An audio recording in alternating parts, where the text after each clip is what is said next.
All righty, good morning, everybody. We are joined today by two CCS RECON vets, and they're going to jump right into it and start telling us a little bit of their backstory on how they got to CCS, and then we're just going to get straight into some CCS RECON stories, club stories, and just all around fun CCS history stories. So Mr. Jim's going to tell us a little bit about himself, and then Mr. Dale's going to do the same. So Mr. Jim, the floor is yours, sir. Okay, so, Bud, I'm going to go ahead and start when I was still in high school. I saw Barry Sadler on Mark Murray's variety show. Okay, and according to my mother, I don't remember this, but according to my mother, I said I'm going to do that. Now, I heard my mother talking to a friend about this. This is the only reason I know. She never told me. But she said, he said that, and I knew he couldn't do it. But, I told him, well, that's great, son, And she said, and then he turned around and did it.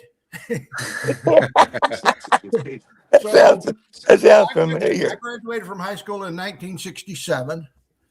And went down and took the preliminary test to be in the Army. Now, I have a family history of military service. If you go to New Hope Cemetery in Fort Meade, Florida, the original Fort Meade, from 1849, if you go there and you look at the tombstones of all the adult males, there's some that didn't make it to adulthood, but they have their rank and their unit on the tombstone, and that's the maternal side of the family. The paternal side, my Uncle Harvey was on the USS Cason Bay in the Pacific against Japan. He was the trainer on a twin 40 millimeter Bofors anti-aircraft gun. And the trainer is the guy that makes the thing go back and forth. The aimer is the guy that makes it go up and down. I had to ask. I hear trainer and I'm thinking something totally different. But so anyway, I went down and I took the test, and I go back and I talked to the recruiter, and he said, "What do you want to be?" And I said, "I don't know. What is there?" He said, "Well, your test scores are good enough that you can be anything you want to be." Okay. And I said, "Yeah, but I don't know what those things are." So he started through the list, and he got to airborne unassigned. That's at the top of the list, right? I'll do that. Yeah, exactly. Yeah. And if you enlist airborne unassigned back in 1967, you're probably going to get an infantry MOS, which I did. I actually went to Fort Gordon, Georgia after basic. I did basic at Fort Campbell, Kentucky. And I went to Fort Gordon and I took the 11 Charlie training, the indirect fire infantryman. To confirm that the dimensions are correct. And I was pretty good at that. I had an advantage because they use the M16 plotting board, which is basically a big round slide rule, And one of my math teachers in high school had taught me how to use a slide rule. So I was familiar with it. Worked already, I got one, but I don't know how to use it. I don't anymore. But so anyway, I'm airborne unassigned, did my infantry training, went to jump school, and 2 sergeant first class with white flashes. Dale knows what that is. They showed up and they said, "We want to see the following people." And I was one of those people. So we went in, they give us a spiel about special forces, and if you're interested, stay in, and we're going to give you another test. So they did. And it was a 1-page scenario, and there was, I believe, 7 possible solutions. And you had to do first solution, second solution, third, just put them in order. And then they called the guys back in that had passed that, and the group's much smaller now, Yeah. So I sat down with the SF recruiter, and he said, "Look, you're too young to be in special forces. You know, so what we're going to do, if it's okay with you, is we're going to make you a medic because that's like a year's worth of training. So you'll be older." So after airborne, I got on the bus, went to Fort Bragg, got off the bus like at 2 or 3 in the morning, and they got these other senior SF guys, and they said, if you want to be weapons, go over here. If you know, so I went to the engineer. You know, so I didn't do the medics training, thank God. But that's a tough course. Oh yeah. Oh, Yeah. Fort Sam Houston, though. You know, I mean, Yeah. But Hey, hang on, Mr. Jim, before you keep going, Mr. Dale, I hate to ask, do you have your TV on in the background, or does somebody have their TV going? I do not. Okay. But I do. I didn't even know. I do. I'm sitting right here. Didn't even know it was on.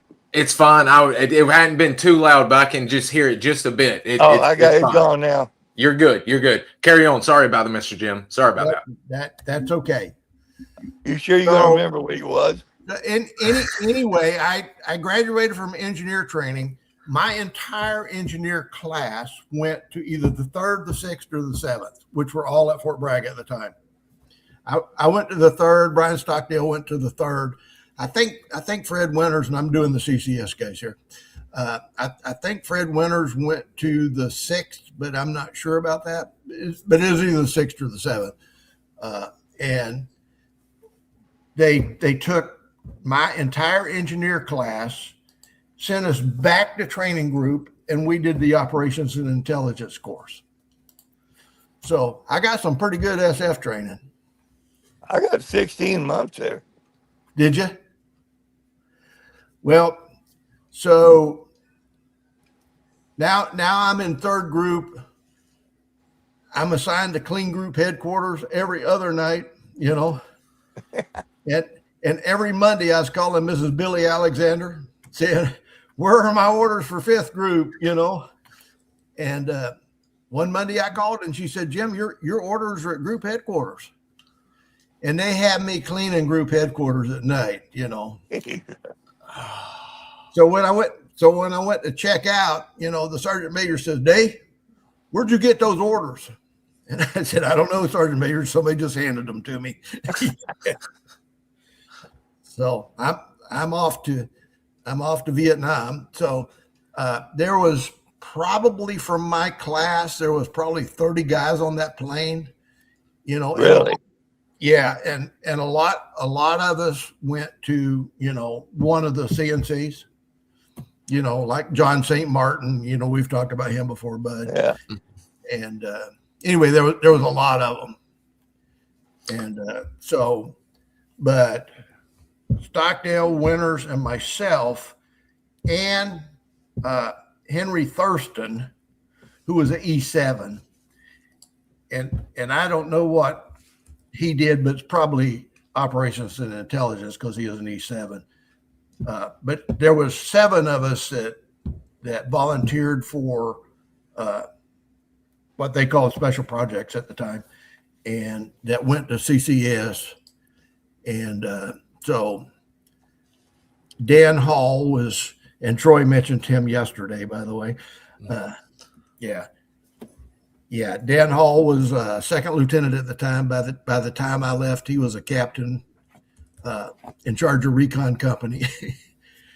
And so Thurston went to one of the exploitation companies. I'm not sure which one, but the sergeant major is making the assignments. And so we 3 young guys go in last, and he said, "I'm sorry, boys, you have to go to recon." Oh, my God. Now, when we got there, you know, and this was before Dale's time, but when we got there, there was no recon company barracks. We were in those barracks across from the TOC. And yeah. And so they assigned Stockdale and myself to what was the rec room for the recon guys. And there was like dartboards on the wall and stuff, you know. And so anyway, we're in there trying to sleep, and some guy comes in, flicks the lights on, and starts throwing darts at the dartboard. You know, and we're new young guys, you know. I mean, and so we ain't saying nothing. And yeah. Hey, that's damn good. Yeah, and there's the recon barracks there on the left, right before that big open space, which was the ammo dump. Yeah, remember our football field? Yeah, Man, we got hurt out there. yeah, That's the worst. That's the worst. I got hurt was playing football. But so anyway, finally the guy realizes there's somebody sleeping in the room, and he goes, "Oh my God," you know. And so anyway, shortly after that, we went to 10 school. We got there in December of '68. We went to 10 school early January '69, and pretty much after that, yeah, there's me and Contum. Yeah. I was lucky to be assigned the M79 grenade launcher. I hated it. RJ got my M79. I noticed that sawed-off thing I had. Yeah. But so anyway. And that's interesting. Y'all were running, and Mr. Carl Franquette said the same thing. I think he said his class was the last one to run out of Contum, and then everything was officially the long time AO. That's pretty cool. And when I was talking to Tilt Meyer, he said when he went through, and he was a few months before us, he said they actually ran 3 missions out of 10 school. Whoa. We ran 2, one and 3 corps out of Longtan, and then 1 out of Contum. You know. Wow. Okay. Very interesting. I never even went. Yeah, well, a lot of guys didn't. Yeah, I headed out. I got there and headed out with Sharp. Yeah, in the jungle. I believe we got shot out of that one too. And I think a lot of that deal was the fact that we ran so many missions. You know, and of course guys get hurt, guys deroast, guys get know go on some sort of leave R&R. It was a conveyor belt. Yeah, absolutely. You know there but I sent you those pictures of the company formations. You know, I wasn't in those. I was in my bed. But Madam Moore's made 3 trips, I think, over there to get me. Yeah. And by the way, that was one fine NCO. Oh, I like the hell out of him. Yeah. I like the heck. Yeah. Yeah, he'd come down to the room every now and then and drink some whiskey. Yeah. Well, you probably seen him down there. Yeah. Yeah, he was a good guy. Definitely a good guy. Now, Larry Roseberry, who was there he is. There he is. There he is. Brownsville, Texas. That's where he's from. Yeah. Well, yeah, he was living in San Antonio when he passed. Oh, was he? Yeah, and Larry Roseberry, who was at one time the 10 of RT Hammer when Stockdale was 1-1, he went down and visited him. Larry's wife was Mexican, so they were down there a lot anyway.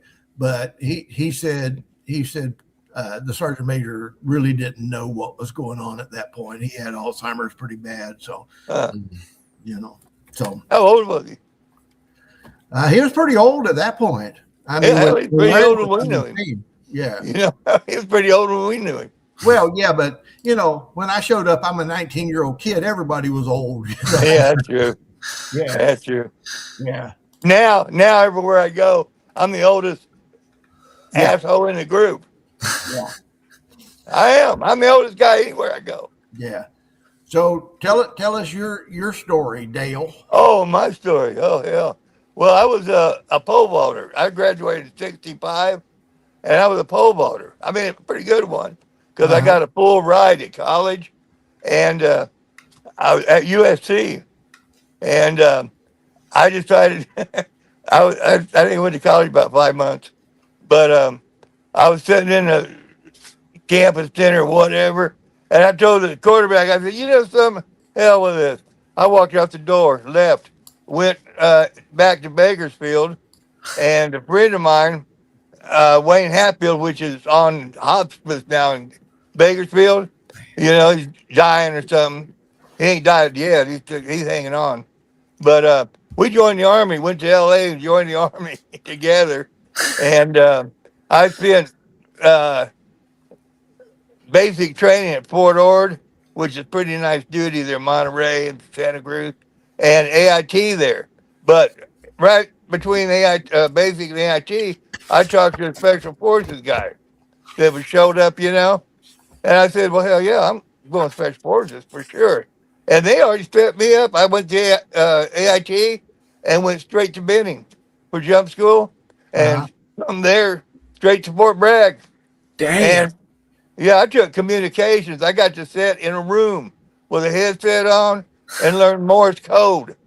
And I haven't recovered from that yet. I've seen people go crazy there. 8 hours a day, 5 days a week. Did it not? Oh, shit. Yeah, I still remember. Yeah, we served with some combo guys from my class. Rick Hendricks, the redhead. Yeah.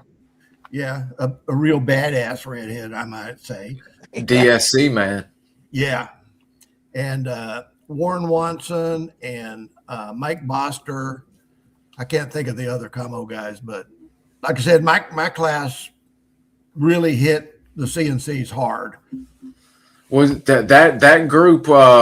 I can't remember if you were in the same group because Twiggy Dean from CCC, who was close with Mr. Bob, there's a group photo, and I think it's at Fort Halliburton, or I think he said engineer school, because they got in trouble. They had already got their Green Berets, were in 5th group, and they got in trouble because Bob, Twiggy, Larry, I'm sorry, Mr. Larry, CCS and Larry Woods, they started drag racing the bulldozers and almost rolled one, and they caught hell for that.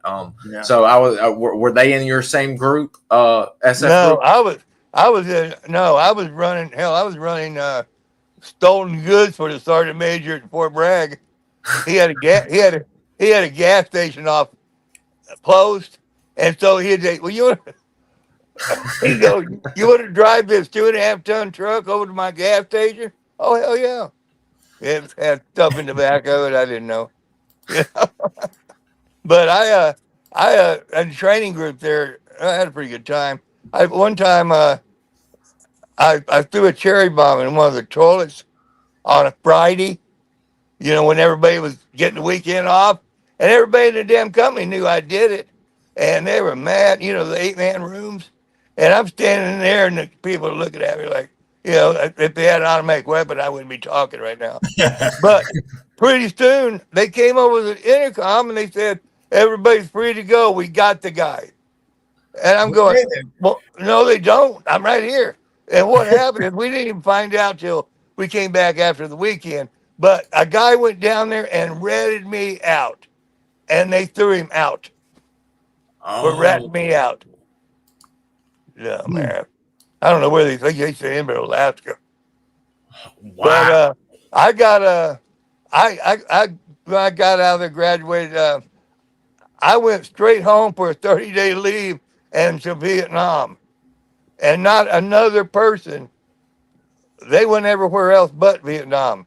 Yeah. However, when I was over there for a while, they started showing up, But other than that, and then I got there, and then I didn't go to one. I just all of a sudden when at first I got there, I had to wait for a security clearance, so they had put me in a place in the train called Installation Defense Command, because I was a commo guy.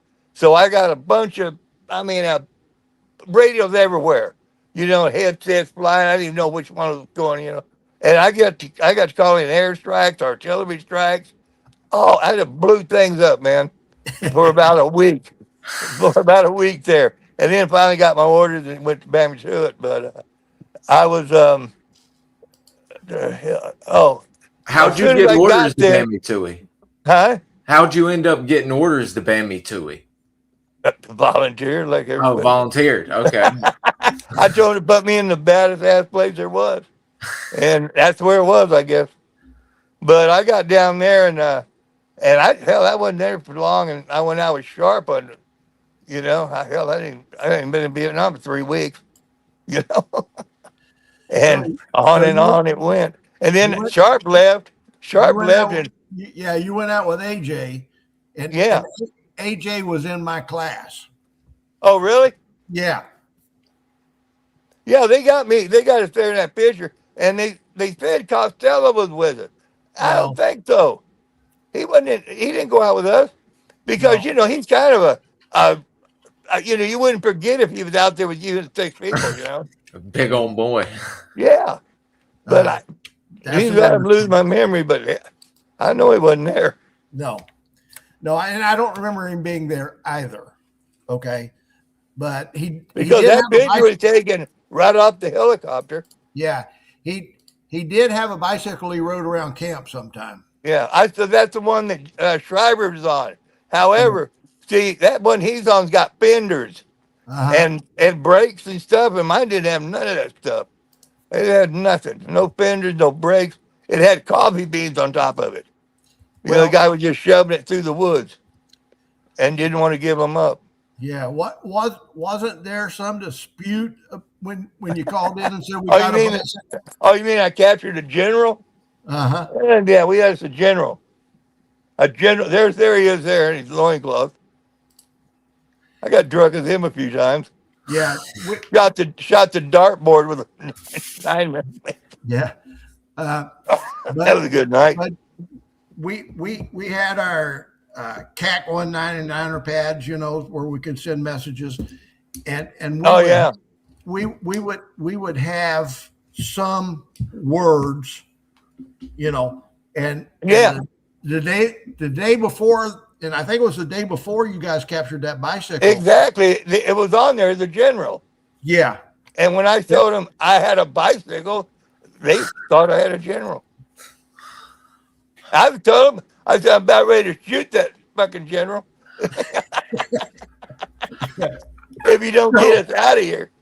And if I remember correctly, the message was, we're sending in 2 helicopters. The first one, we just want. Exactly, yeah. Yeah, they wanted a general.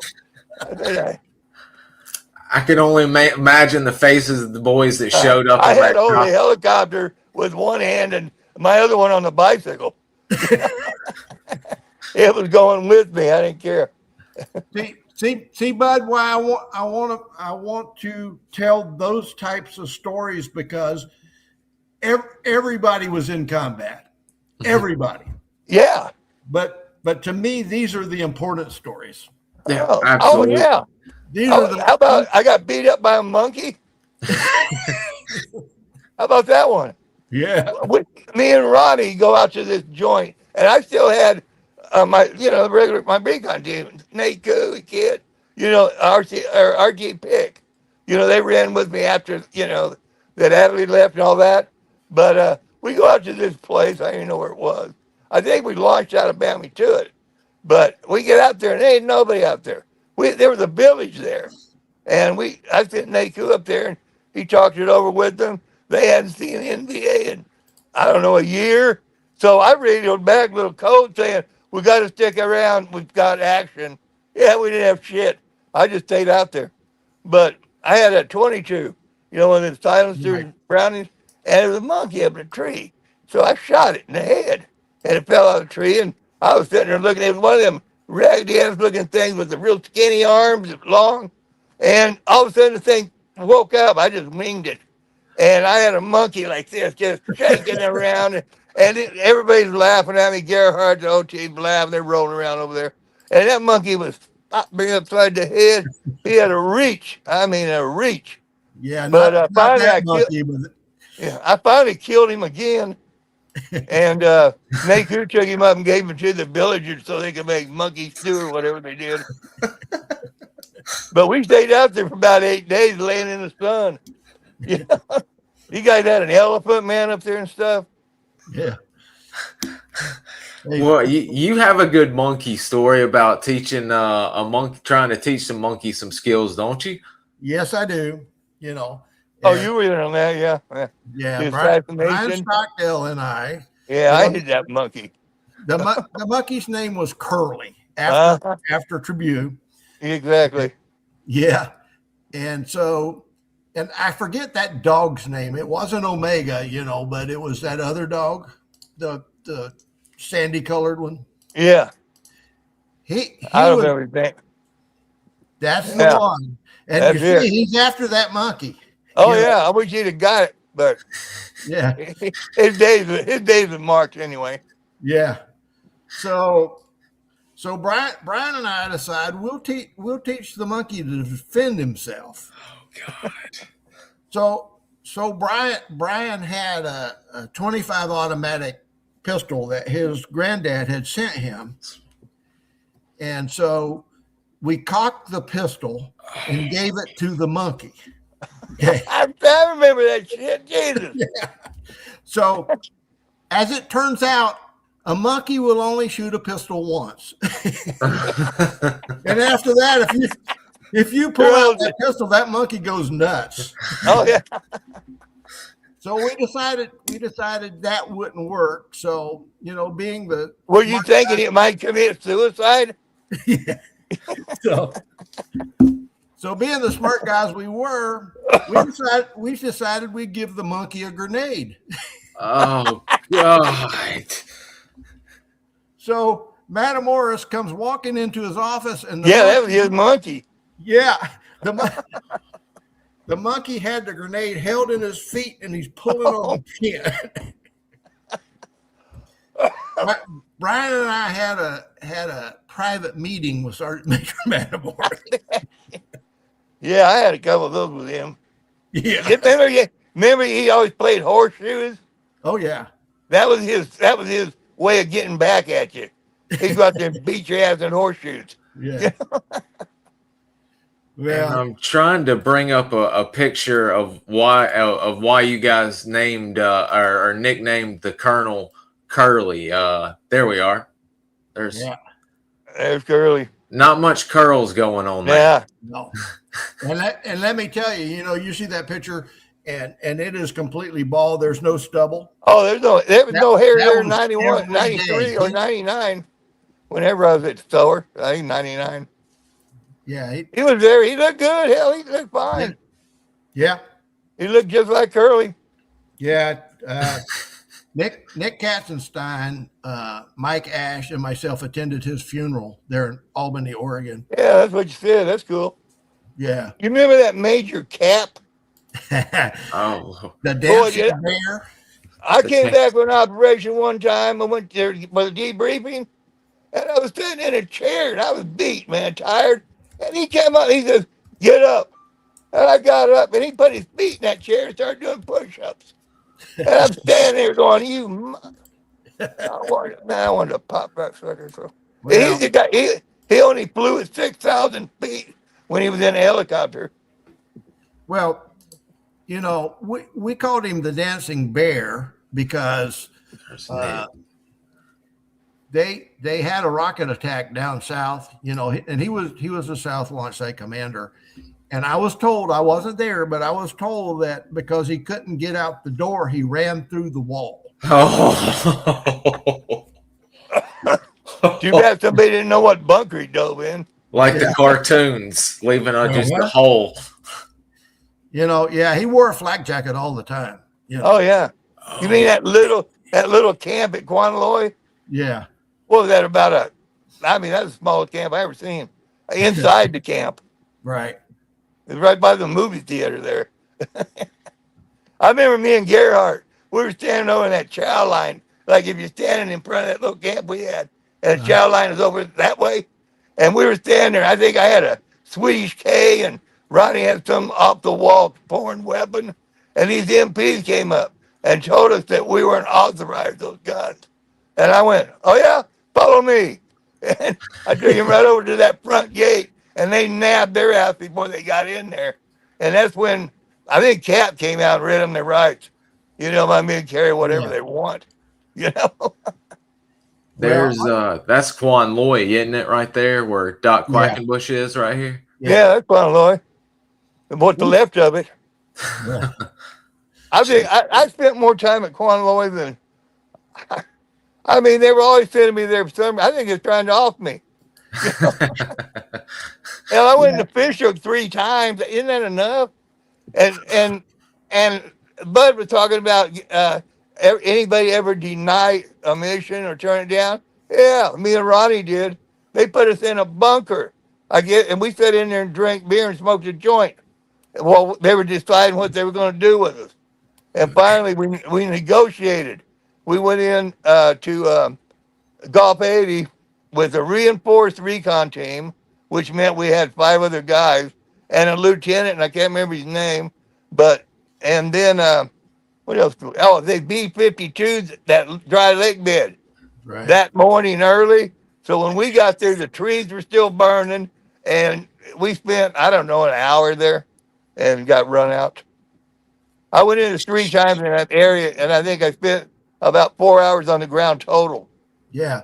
Well, I went in 3 times one day in that area, you know. And finally, John Morley was the 1-0 of Rule, which I was on at the time. And he told the point man, he says, the first person you see, you light him up, you know. So we run into the point man, and you can see a platoon behind the sucker, but that point man fired that entire magazine into that point man, ignoring everybody else. When we went, me and Ronnie went into that reinforced recon team.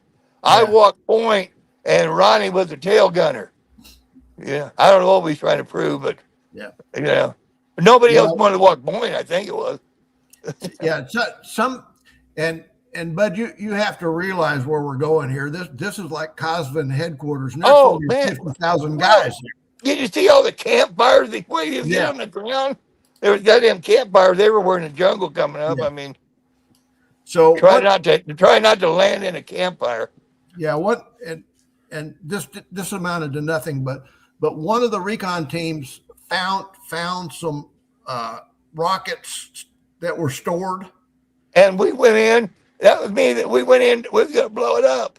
Yeah, and we couldn't get near it. Yeah, and I didn't know you were on that team, but I was on that team, and Fred. I was laying up on it. It was down there, and I was laying up on a hill like this.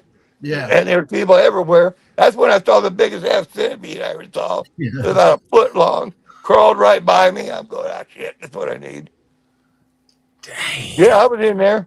And then they ended up hitting it with rockets, the gunship, after they got us out.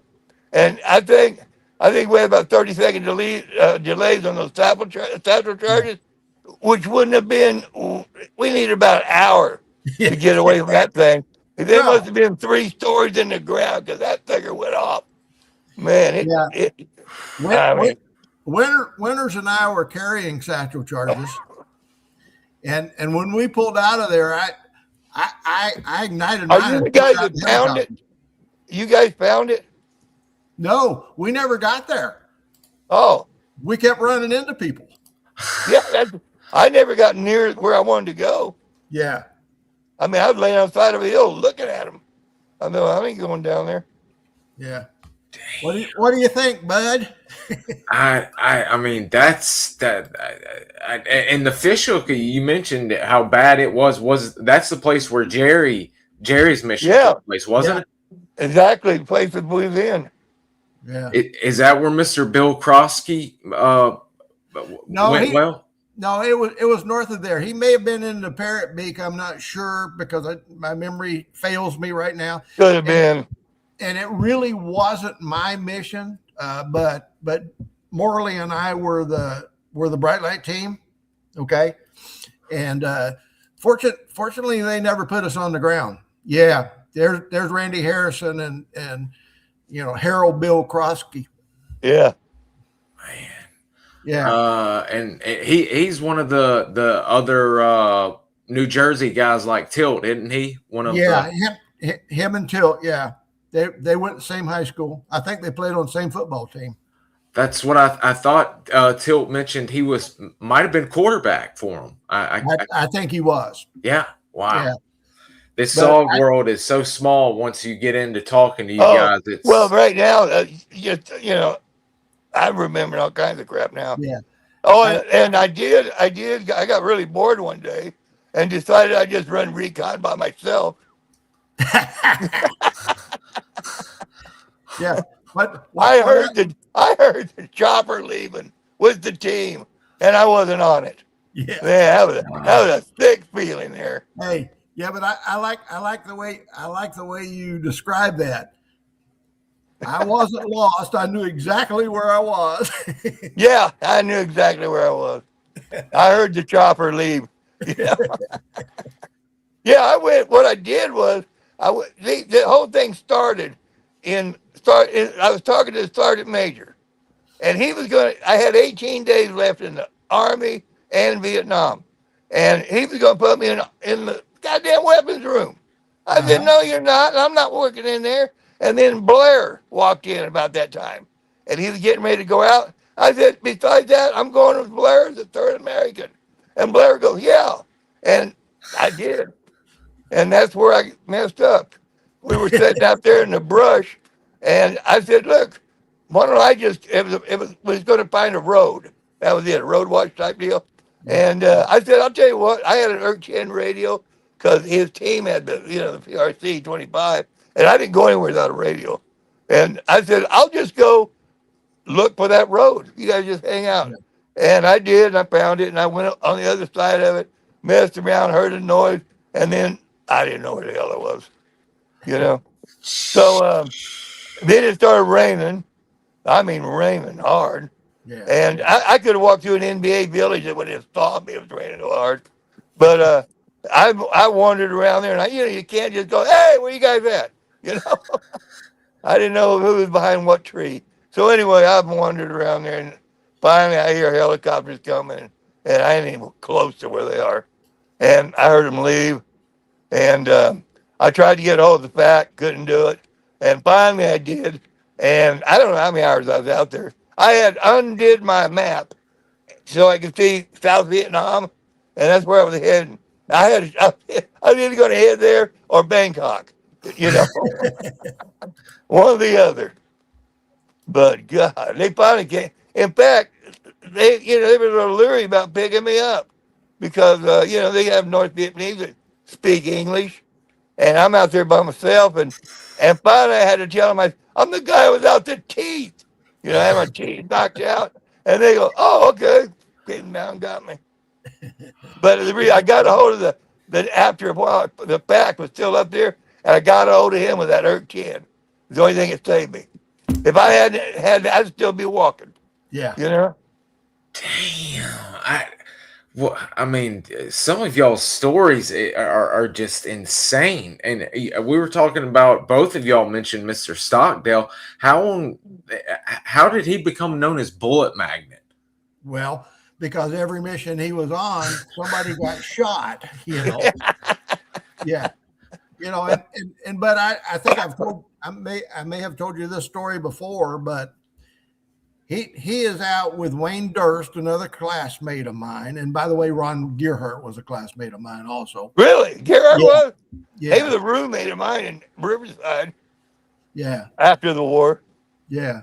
But so anyway, they get in contact, they call for an extraction, and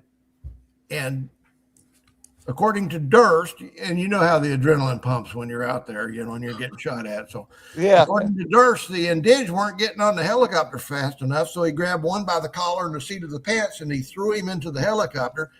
But because of the adrenaline, he threw him all the way through the helicopter. Now the guy is laying on his back, because he's pinned by his rucksack. So Durst had to run around the front of the helicopter, pick him up, get him back in the helicopter. They take off, and Wayne goes, "Made it again." And he said, I looked and there's blood flowing off the helicopter. Okay. So they get back to the launch site, and they had this surgical unit set up in a tent, and some of the indig had been hit real bad, and they're in surgery. So Stockdale goes walking in there to check on his indig, and the doctor said, "Get the F out of here," because you're dirty and grungy and stuff. Oh yeah.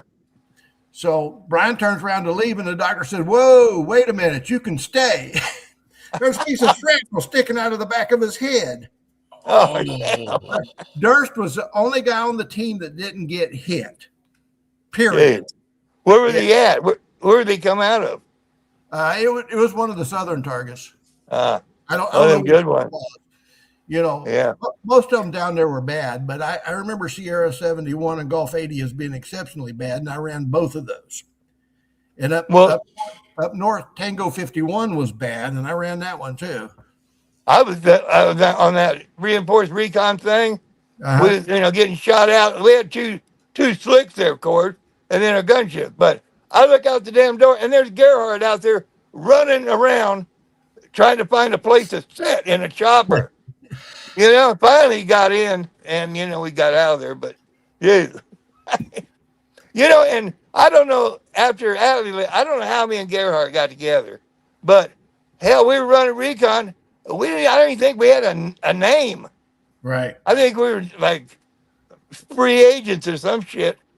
But I don't remember having a name. I didn't have pick anymore. I don't think. Well, I never remember.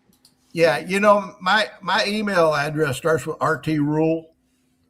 Well, John Morley and I got together in Orlando many years later, and I asked him, what was our team name? And he told me Rule, and I'm taking his word for it because he is a pretty smart guy. Yeah. Oh, Gerhardt used to get mad at me because I volunteered to go to the 3rd American. And I told him, I said, well, I ain't going to sit around here and get blown up. At least I'm hid out there in the jungle. Yeah. Oh, there's the group right there. Yeah. Jesus Christ. Yeah. Yeah. That's ain't nobody drunk there. Man, that was a nice little bar we had there, man. Yeah. Well, talking about that, I was at Quan Loy. And my mission got canceled, okay? And then Johnny Strange, you remember him, Dale? Yeah. Yeah.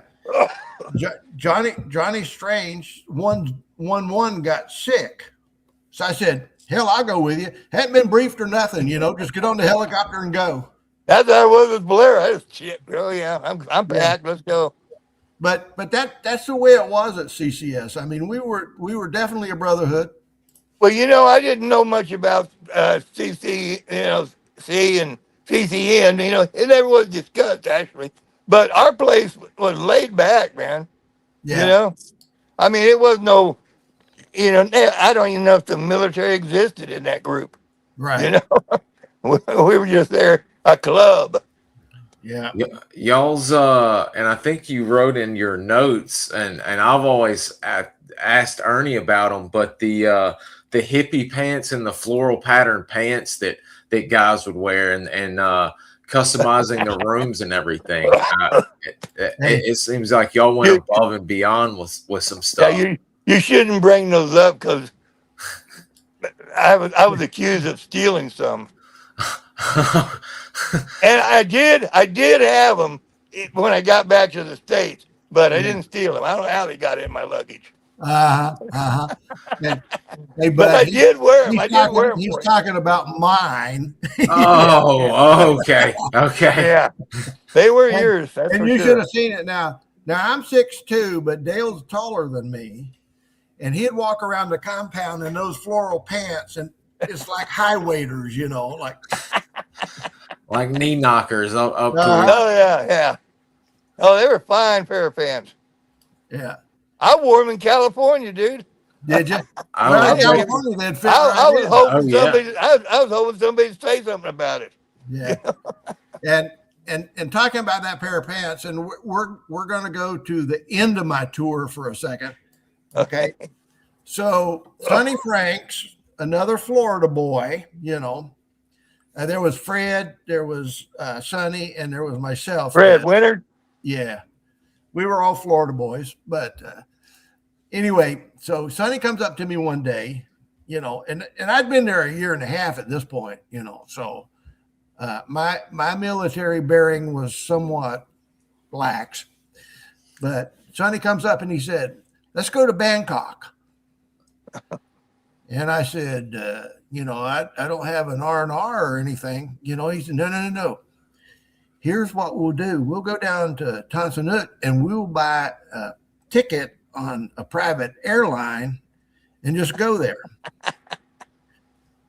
And I said, "Oh, yeah?" He said, "You do have a passport, don't you?" And I said, "No, I do not." So we went to the embassy in Saigon, and I still have it, by the way. I got a passport issued. My very first passport was issued in the embassy in Saigon. We went out, we bought tickets on Thai International and flew to Bangkok. Damn. And that's where those pants came from, by the way. Oh, really? Yeah. Oh, man, nice. Yeah. And I went to Bangkok a few times in the 70s. yeah. I was on a different kind of mission, though. Yeah, I understand. And I went to Bangkok in 2013, but I had my wife with me, so I wasn't on. So you didn't trip over any Thai stick, did you? No. But I think you probably wouldn't need left. I think I got it all. So anyway, when we're coming back, right? So we get out to the airport, and there's all these people in evening clothes, gowns and tuxedos and stuff, and they're getting on the plane, and there's a TV crew there filming it, and then the cameras go away, and then all those people get off the plane. So we get on the plane and we take off, and so I said to the steward, I said, "What was that all about?" He said, "Oh, this is the first flight into Phnom Penh since the war started." Oh. So Sonny and I are sitting on the plane flying to Phnom Penh, Oh, yeah. and they're debating over the intercom about the two Americans on the plane, Yeah. whether We can weren't get off the finished. plane or not. We weren't finished. We're coming back. Yeah. So anyway, we get back, and Sergeant Major Haas, who was Sergeant Major at the time of the camp, I walk in and he says, "Where you been, Day?" Now, Haas was my team sergeant in 3rd group, so we went back a ways. He said, "Where you been, Day?" And I said, "Been to Bangkok, Sergeant Major." He said, "Don't screw with me." And no, I can show you the passport. There's that mean cat. I know it. After me. Yeah. But so anyway, on June 13th, 1970, my 21st birthday, okay, I'm sitting in the club, and I don't know, you remember not, Dale, but they would give you a bottle of champagne on your birthday in the club. I turned 21 over there. Did you? I turned 20 and 21 over there. But you were over there forever. You'd like living there. I know. I had a local address and everything, but no. Oh, yeah. Yeah. But so anyway, somebody comes walking up to me as I'm celebrating my birthday.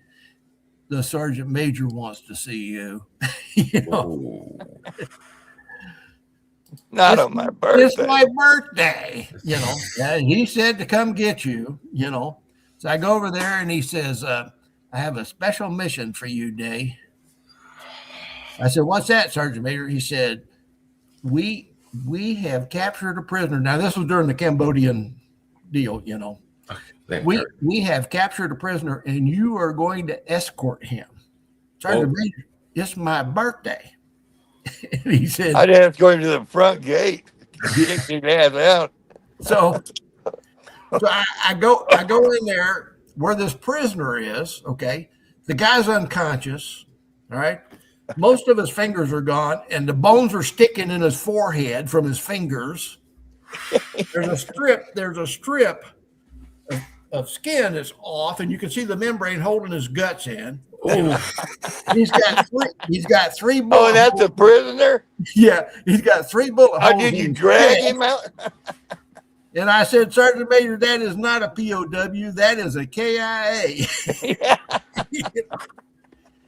So anyway, I escorted him to the hospital in Pleiku. Now that took several hours because it was during the rainy season and they kept looking for a hole in the cloud so that it could land, and we couldn't. Every time we would land, we couldn't find a hospital, but finally we did in Pleiku. Boy, I went there one time, Pleiku. Man, they had a nice band playing the club. Yeah. I got out of the hospital. Instead of stopping in Bambi 2, I flew to Pleiku because I heard they had live music. And so I just said, hell, I flew right over Bambi 2, kept going. I was in one of those, what do they call it, little bands. They were playing two props, a caribou or something. Yeah. And, hell, they did Air Force Base there, man. That thing had grass growing. God dang. And I laid up there for a couple of days and I hitched a ride back to Bambi 2. Well, I ended up staying in Pleiku for 6 weeks. Oh, man. Yeah. The town wasn't much, but yeah, well, I didn't get to see the town. Yeah, I'd seen it the wasn't town much. before when I went to 1-0 school, but that, like I said, that was during the Cambodian invasion, and Lou Valenti, myself, and I'm trying to think of his name right now, and I thought Al Heber. We were there monitoring the radios from Bakev, where they had that mission over in Bakev. oh yeah. Okay. Really So cool. we were monitoring the radios for that for 6 weeks before I got to D-Rose. So while I was in Bambi Tuit, I actually ended up with 4 different commanding officers, but the third one I never saw because you were there, what, 19 months? yeah. What are you, crazy? Yeah. Yeah. And I can That's verify kind of a that. dumb question to ask anybody in that group.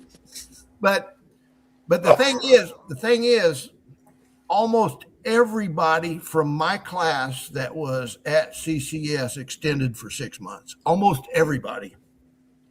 Trent Lancelot, Ron Gearhart. Yeah, me. I was waiting on. I went over 2 months. I was in California waiting on his ass to get back, But and he's over there re-upping or something. Some sergeant walked around with me one day trying to get me to re-up, and they, for some reason, they thought I was bringing pot into the company area. I mean, into the some camp. reason, I don't know what the hell they were talking about. But anyway, I'm walking around with this E7, and he's trying to get me to re-up. And I said, I don't think so. And I'm smoking a joint. He's smoking a joint. And he goes, do you know that I'm supposed to be looking around here for whoever's bringing pot in here? I go, no shit. Jesus, that is beyond that. That's hilarious. Looking for you to re-up. hey, but do you see why I wanted to do it this way? Oh, absolutely, absolutely. And I wanted to do it. I wanted to do it with that hippie sitting over there that I'm looking at too. That's me. Yeah. That's me. I was all messed up one time in Oregon, and I was going. I had long hair, way down, and I was going. I had a 55 Ford, and I was going to visit these girls in Idaho, drunk as hell. I just won a pass-out game. That's how drunk I was, and my Ford blew up. I had a buddy with me, so we just pushed off the side of the road over by Burns, actually, pushed off the side of the road and took the license plate off and buried it and started hitchhiking.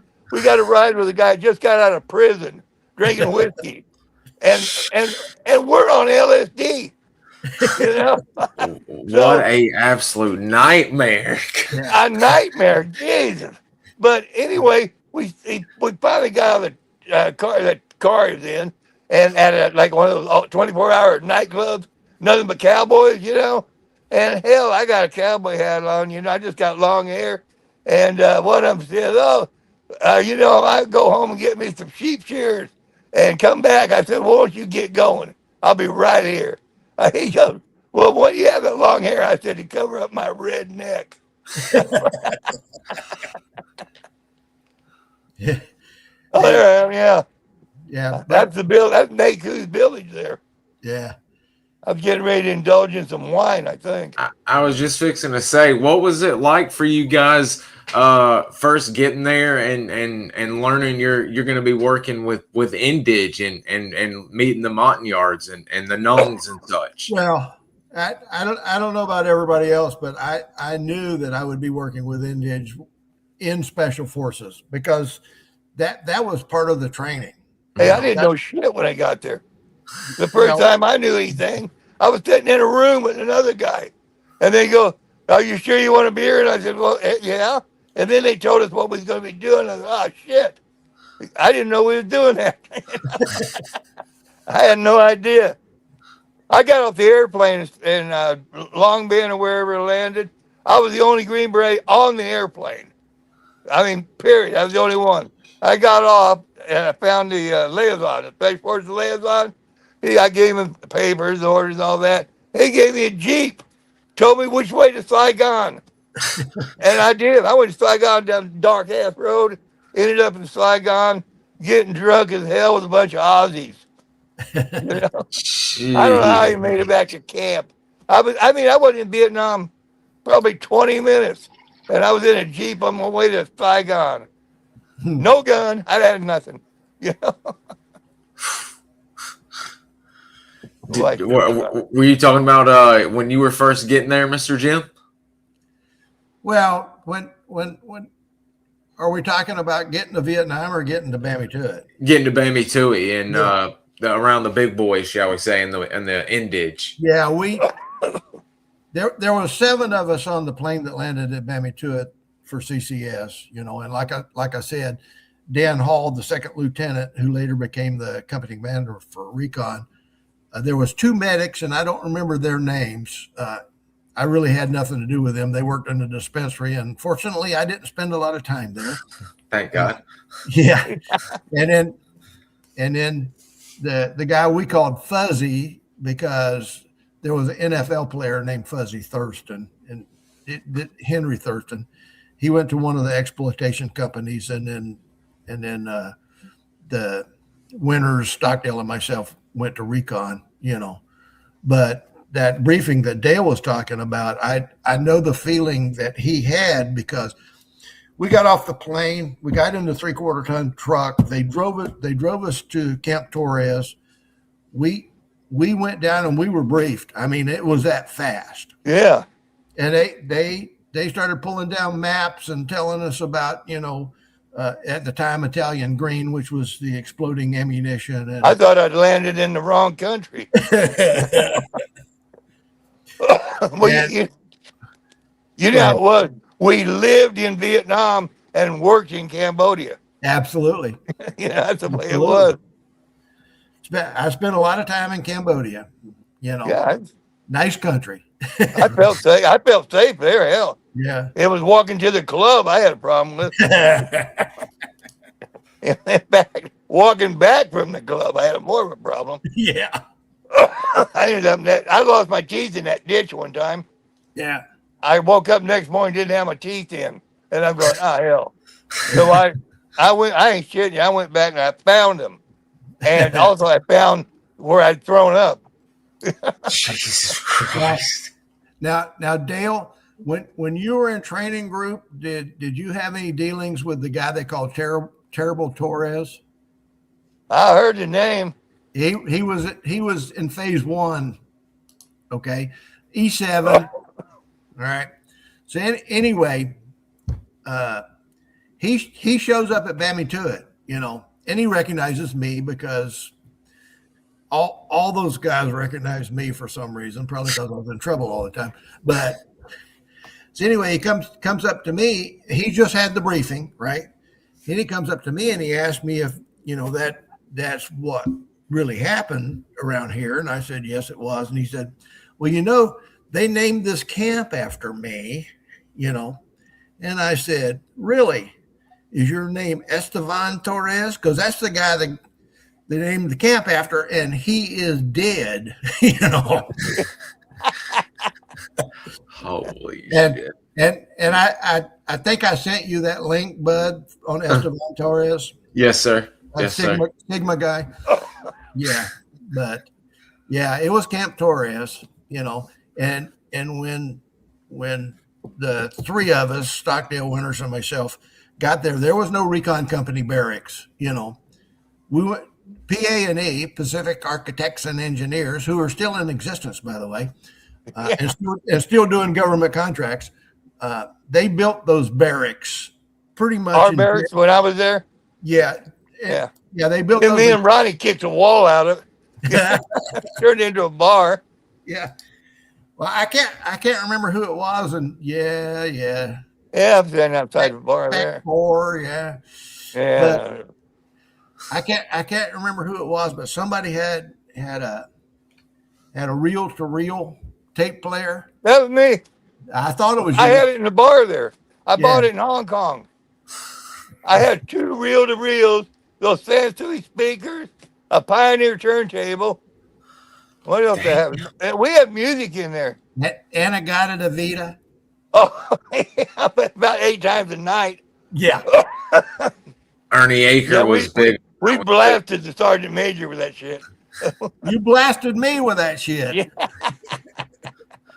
Yeah, that was my reel-to-reel there. I took that. I got it back to the States, man. Yeah. We had it down there in Riverside in our place, me and Ronnie and his brother. His brother was on a riverboat, you know, down south there in the Delta. So we had a place there in Riverside that his parents had bought us. I mean, we couldn't afford something like that. But we just made payments on it. Had a swimming pool in the backyard. Me and Ronnie chased a peeping Tom down one night, beat the hell out of him, turned him over to the cops, and those people in the neighborhood loved us. They even let their daughters come and swim in our pool. That was a mistake. Oh God! Oh my God! You mentioned the launch sites earlier, and I don't think we've spoke to anybody that really worked or CCS used the launch sites. It seems like CCN quite often. What were the launch sites like? Well, you know, up north, sometimes we launch straight out of Bamituit, you know, but it would have to be close. Yeah, when we were going way south, we went to Quanaloy. Yeah, and actually before you got there, we used other sites there before they built Quanaloy. You know, before they built the launch site at Quanaloy. Yeah, right in the middle of a rubber plantation. Yeah, but so up north where I worked at Mobile Launch Site North, okay, we usually launched out of Duco or Duclop, okay, which were A teams, and so there was not a lot of creature comfort there. I mean, I remember launching out of one A team. Yeah, I don't even know where it was. Yeah, and one of my jobs while I was working for the North Launch Site was I would go and of course engineer training, right? I would go and get airstrips ready for the heavier traffic like the C-130s and the 123s and stuff. You know, usually at those remote A teams they use like C-7A Caribous. You know, which is, you know, but those bigger planes. So I'd go out there. Now I'm at Bandon, which while I was there, we didn't launch out of Bandon, but they did later on. But I got the airstrip ready. But I'm sitting out there working on the airstrip. Actually, the Indig were working on it, and I was watching them, you know, tell them what to do. But so I'm sitting there under a tree with my weapon across my lap. And here comes an Air America helicopter. You could tell them because they were like blue and silver, you know. Yeah. And it lands on the airstrip, and this dude with weapons comes running out of the trees and jumps on the helicopter. And I'm thinking, if that was a bad guy, I would be dead now. I didn't know you were there. Yeah. Well, me and Gerhard got recruited in the train for Air America. I got recruited by Air America also. In fact, I gave the guy a damn a little cheap ass submachine gun, a grease gun. Yeah, He had a billow there in damn Latrang. yeah. Well, I knew Frank Opal. He told me stories about what they did in Air America. Oh yeah, you mean So run drugs? I'm not doing that. Yeah, they traded drugs for guns. Yeah. No, I'm not doing that. I'm sorry. That's a character. Now, Frank, Lieutenant Ash spoke a little bit about Frank, and whew, what a guy. What a guy. Well, you know, there was a whole bunch of people that Dale and I started with, which you could say that about. Yeah. Yeah. Most of them. And you go to Central and North, and it's the same thing, you know. Oh yeah, we just we never heard. We just never tried. Never came up. Yeah. You know. Then I was the only person I think ever to have that club closed down. Hey, Dale, I showed that photo to Bud, by the way, just so that you know. Oh, good, yeah. Well, I told him he couldn't use it, but don't worry about it. I think Tony Love showed it to everybody on Facebook. It showed up on. Did you hear about that? I got it. Showed up on Facebook, regular Facebook. Jeez. My relative hadn't called me again yet. My sister said she was going to disown me, which that'd have been all right, you know. What the hell? That is a hell I of was a sitting there looking at Facebook, and all of a sudden I went, "What the hell, man?" I was deleting shit going. Well, I don't know that Tony did it, but I'm just thinking he did. Yeah. The good news is, Dale, nobody could see your face. Yeah, but they could read my name tag. Although I don't know if it's clear. I think you got side here. I was special forces, man. I was concealed. Oh yeah, face a blur. Face a blur. Yeah, I don't know who threw that girl on my head. That is that whole story of that evening sounds like it was well, you know, they wouldn't even have closed the club, but Curly had to do it because the priest was there, you know? Chaplain, the chaplain was there. And he got all bent out of shape. I don't even know what was he doing in there to start with. You know? Well, usually the chaplain showed up for a memorial service. But exactly, you know, I remember that. I don't remember us losing anybody at that time, but we may have. I'd missed the formation. We had most of our formations in the club anyway. Right. You know. And y'all were talking about Central and North, and it's not to get anything started, but the medal discrepancies about South versus the other two. I mean, medals of honor. I mean, there's several men that should have earned the Medal of Honor throughout the years. And it's very strange to me. Hey, I got a good conduct medal. I never did. I don't know how the hell I did that. Yeah, I don't know either, but I know I never did. But talking about the medal discrepancy for a second, I went back and looked in Lindsay's book on what the Air Force got for that Fleming mission. Yeah, that book. And I was gonna count them up, but there's numerous Distinguished Flying Crosses, okay, which is above the Bronze Star, okay. It was a Congressional Medal of Honor. Yeah. There was at least 2 Silver Stars. This is the Air Force now. Yeah. And I'm not bitching about the Air Force. Was it the Hornets or the other one? Hornets. Yeah. And the Medal of Honor. Now, let's look at the recon team, okay? The recon team leader got an ARCOM for valor. That's the lowest valor award. Yeah.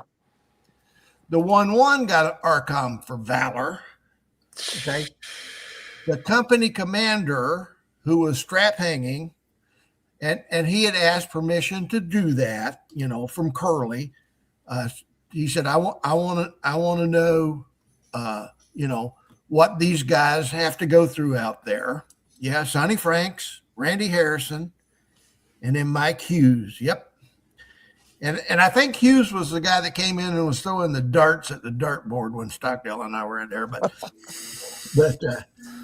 But anyway, so the Americans on the ground got 2 ARCOMs and a Bronze Star, and that part is not right. The Air Force part, that's okay because they deserved it. They were badasses, plain and simple. Well, they give them Bronze Stars to just anybody. Because I got one. I don't know what for, but I got one. Yeah, well, I got one too, but I got mine after Curly was gone, but and that probably has nothing to do with it. But I know in our initial briefing, we were told there will be no awards above the Bronze Star. Period. Yeah. None. And well, we didn't exist, so they couldn't pin it on nothing. Yeah, but Central especially had at least 5 Medal of Honors. Okay, I don't know how many North had, but we're all they had an insight somewhere. Yeah, we had a hotline to the White House. Yeah, but I think they should go back and review some of those. Oh yeah, and then after Curly left, by the way, because officers get credit for like Silver Stars. Oh, yes. For promotion. So after Curly left, here come the officers down to Recon recruiting guys to put them in for a Silver Star. And the payoff would be, I'll put you in for a Silver Star. Oh, exactly. Yeah, that's a lot of that went on. Shoot. Yeah. And the guy that approached I should have got something for beating that monkey up. Yes, you should have. and our friend, I know it's an NBA monkey. It had me. But the guy that approached me, he said, we're going to put each other in for a Silver Star. I'm not going to mention his name because I like the guy, but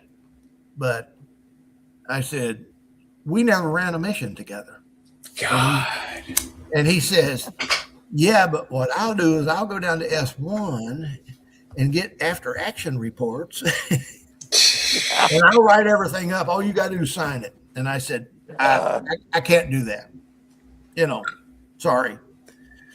And he did end up getting a lot of that shit. I know how he got it too. And he probably deserved it, It'd be different if y'all at least ran on a mission together, but y'all not running at all and then cooking the book. I mean, thank God you've had a little more foresight than that. Was Colonel Lindsay a little bit better about the awards or? Well, the perception. We basically didn't care. That is it. I think I ran like 23 missions total. Damn. And nobody on any mission I went on was put in for anything.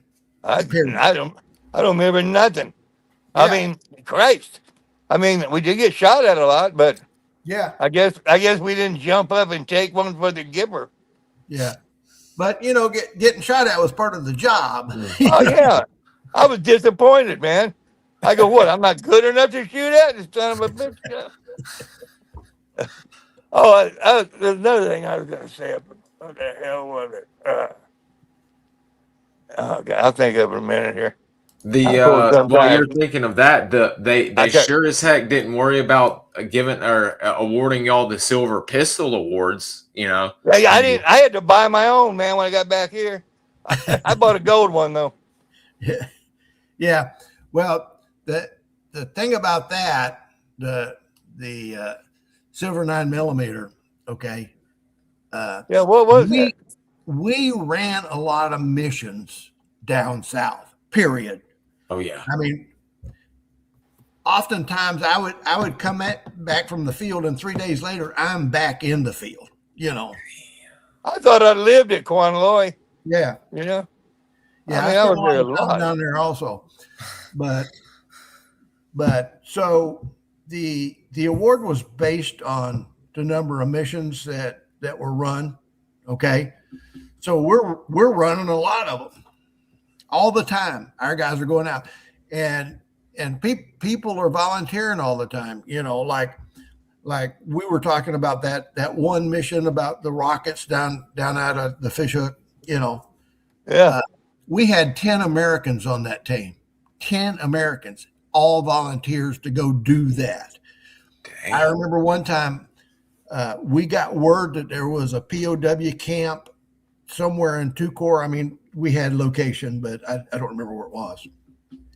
The entire recon company, Americans, fell out in formation with their web gear on and said, fire the helicopters up. We're going, Well, we didn't, I'd have done anything to get out of Quanaloy. Yeah, well, They blew that thing up at noon and at midnight. Yeah. Every day. So and you know how big it was, the whole camp, Oh, So what was that 25th Infantry there and Air Mobile or some shit? 11th ACR was there. They had a bunch of helicopters there. I know that. I think the first Cav was there. Yeah, and they had a There good PX. was 3 major units there. Yeah, it was And big. there was a lot of helicopters. Well, I watched them one night. We were in a hole, watching the war. And I don't know, Beck told me, Ronnie, somebody else, and all of a sudden these people are running at us, and we're going, well, what the? And it's dark, and it was the 25th Infantry, I think, running out of the damn wire. They had run them out of the wire, and then we had to run them back in the wire. We didn't. We just stayed in the hole. Well, and this may have been the same night, but they blew the ammo dump up. Was that the same night? I think they did. They blew that thing up big time. By the way, I was got a shockwave from that it. ammo dump up also. But oh, I know. I was going to tell you. Go ahead. I'll tell you in a minute. Yeah. It was at Quanaloy too. This happened. Well, me and Gerhardt was in a truck. We had acquired a 3/4-ton truck, right? And we had a couple of yards in the back of Naku and another one. And we got over there by the wire down that end of the deal, and they had a sapper down there. He was shot in the arm, and they said, could you throw him in there and take him to the medic? Oh, hell yeah. We threw him in the back. By the time we got to the medic, the dude was missing an ear. Oh, my. And it wasn't me, and it wasn't Gerhardt. It was one of the yards in the back got him an ear. So we threw him in the back door of the medic and took off again. Good old Quanaloy. Yeah. I know I was there one night, and maybe the night you're talking about, because the same thing happened with the guys running up the hill. The sappers coming in and blowing shit. But we're there, and the rockets start landing. And as Dale said, that was a common occurrence. It's like clockwork, man. Yeah. Oh, it's midnight. Yeah, boom. But it was way off in the distance. It was still in Quanaloy, but it was way off in the distance. But it just kept getting closer, And so I'm laying in my bunk, but it got close enough. I went out and I jumped in that shit tree they had outside, I was out in the middle of nowhere outside laying on a cot one night. I wasn't in nothing tent or anything, but there was a hole over there I could jump in. But I was watching, and Beck told Gerhardt and a couple other people. It wasn't Pletcher and Nimitz, was it? Bunker. And I keep watching. They were in there 5 seconds, and back out they came. And they came over, and they dove in that hole that was in front of where my bunk was there, and all in one end. The big ass trench there, and they jumped in one end all tangled up. But what was in that bunker was rockets. It was stacked full of rockets for the choppers. Man, they come out. It looked like Keystone Cops. Yeah. Did BMT did CCS get hit a lot with sappers or either rockets? Not really, no. No, we blew the club up once. But you have to remember, we had like 900 locals in the camp with us. That your brother up. Yeah, we turned them loose on them. Dang, that many in the camp with y'all. I didn't realize that. Good. Well, Lord. we had. Oh, they had their own club. Yeah, we had like 3 or 4 companies. Yeah, not that. Oh, there's a club. Yeah, assholes. Yeah. But we had the first and second exploitation company, and then we had a headquarters security company. So there was a lot of indig in there. You remember that big Chinese guard? Oh yeah. He was a big son of a bitch, wasn't he? Jeez. Oh, I remember Kit. He got short change. He was my tail gunner. He got short change on a paycheck and went ballistics in their club. And he was in there with a gun and going to shoot anybody that came in there. And me and Gary had to go in there and talk him out of it. We ended up paying him. You Yeah. know? Holy Yeah. crap. Man. Yeah. Now, Bud, you know, we talk about how many indigenous. There's Stockdale, and There he is. who's that other guy? You know, He's even got a driver. yeah. but we had Nungs, which are Chinese. We had Rade. We had Cambodians. We even had some Thais in there. You know, Oh, we had a bunch of people. Wow. but they didn't always get along. Oh, they never. Well, you know how the yards were. They couldn't stand the Vietnamese. And the Vietnamese call the yards moi, which means savage, you know. Yeah. Yeah. But so we're over in Recon Company one night, and the firefight starts over in the Indig barracks. Oh. So That happened a one of couple us of go times. running over there, you know, and they see us coming, so all the weapons go back on the wall. You know? And I forget who was with me, but you know, there's an M16 on the wall, and it is smoking. You know, Oh. and the Yeah, yard, you really, you you really can't you know, cover up shoot. that. So whoever was with me grabbed the buttstock, you know, and held out the barrel to the guy, and he said, "Grab the barrel." You know, like it's smoking. Yeah, you didn't shoot. You know, No. That happened a couple it of was times. all They were- over a poker game. You know. I've heard it. Hey, anything that had to do with money, you didn't want to mess with them guys. No. Boy, oh, he was mad. God, drunk too. Yeah. Man, oh man. I remember going in, I was hiding behind something. I didn't want to shoot him, but man, finally, me and Ronnie broke out some money and everything was good. Yeah.